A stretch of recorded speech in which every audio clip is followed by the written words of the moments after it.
Kaugnay pa rin ang balitang yan mga kabrigada, bilang ng mga individual na apektado ng pinagsamang epekto ng habagat, bagyong Mirasol at Nando. Umakyat pa sa halos 82,000. Brigada Kath Austria, i-brigada mo! Brigada Live Report. Umakyat na sa halos 82,000 ang bilang ng mga individual na apektado ng pinagsamang epekto ng habagat at bagyong Mirasol at Nando.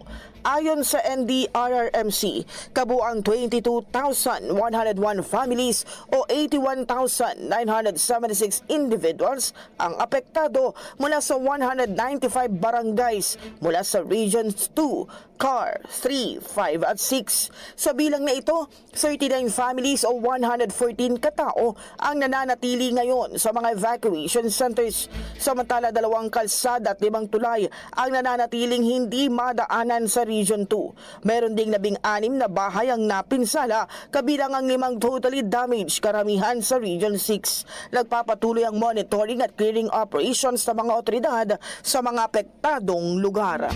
In the heart of changing lives, ako si Brigada Kath Austria ng 105.1 Brigada News FM Manila, the Music and News Authority.